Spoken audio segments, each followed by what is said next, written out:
Olá pessoal, hoje nós estaremos tratando de algumas curiosidades ligadas à hidrografia e à orografia de Israel.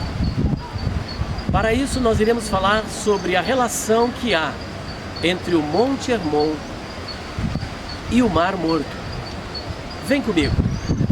Quando lemos o Salmo 133, você vai ler o texto hebraico dizendo o seguinte: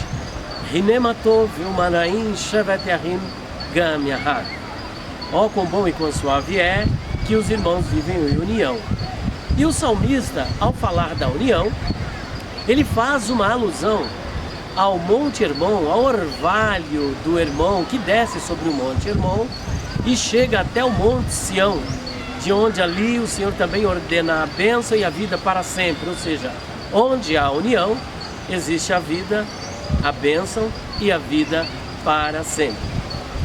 Mas é importante trabalharmos essa questão geográfica, orográfica, hidrográfica, ligada a estas duas realidades da natureza, trazendo-as para o campo espiritual.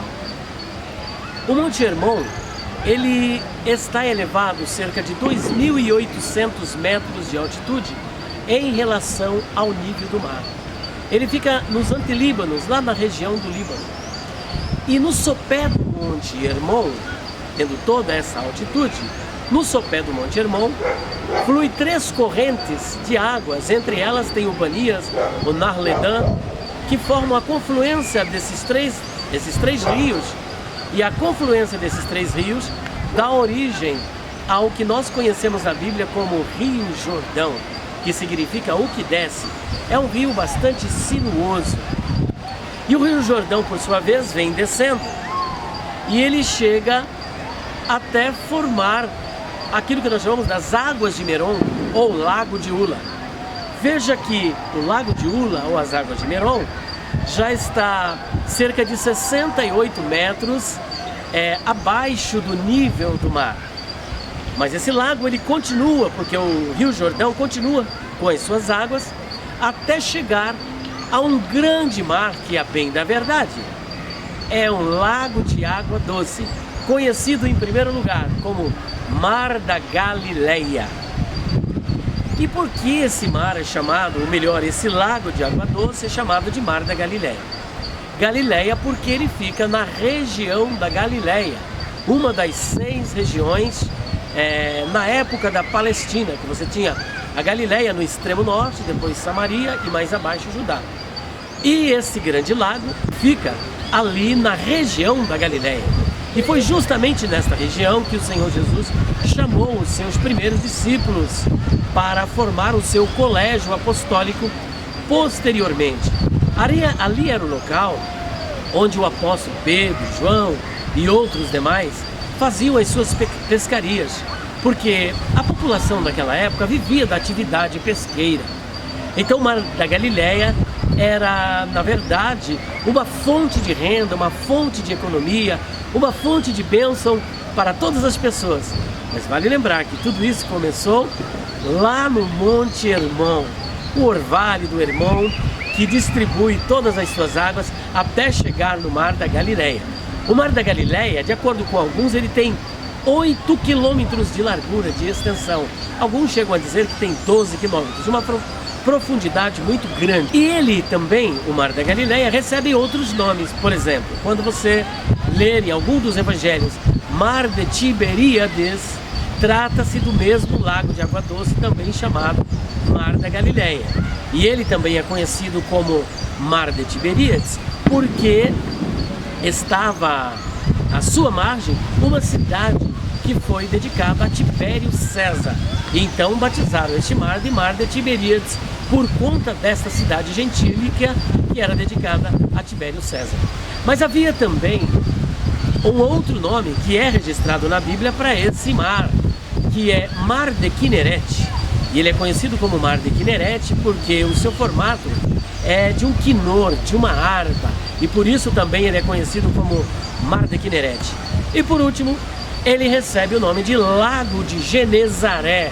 E Genezaré por causa de uma das cidades da Galileia, onde Jesus também, durante o seu ministério, esteve. em Genezaré, uma das cidades da Galileia, e por isso Lago de Genezaré. Então não há nenhuma contradição. De repente você vai ver Jesus realizando algo e um evangelista diz que foi no Lago de Genezaré, outro pode dizer que foi no Mar de Tiberíades, outro vai dizer que é no Mar de Quinerete e outro pode até dizer que foi no Mar da Galileia. Portanto, são nomes diferentes atribuídos ao mesmo lugar. Na onomatologia, que é a ciência dos nomes ligada à área da linguística, nós chamamos isso de polionímia. Ou seja, a polionímia acontece quando você atribui vários nomes ao mesmo lugar ou uma mesma pessoa, seja da divindade ou seja um ser humano.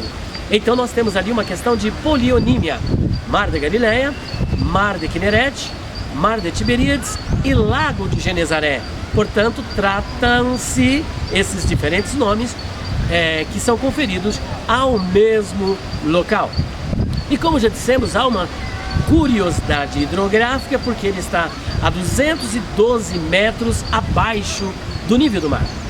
Mas é curioso que o Rio Jordão ele continua, prossegue depois do Mar da Galileia, ele continua descendo e vai descendo até chegar em um mar conhecido como Mar Morto, ou também conhecido como Mar do Sal. O Mar Morto tem uma curiosidade muito grande. O Mar Morto é chamado morto por conta da sua densidade, da quantidade excessiva de sal que esse mar possui.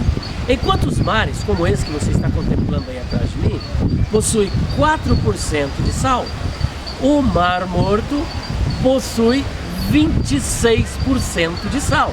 Portanto, as suas águas são densas. As pessoas até hoje vão para Israel para tomar banho ali nas águas do Mar Morto como águas medicinais.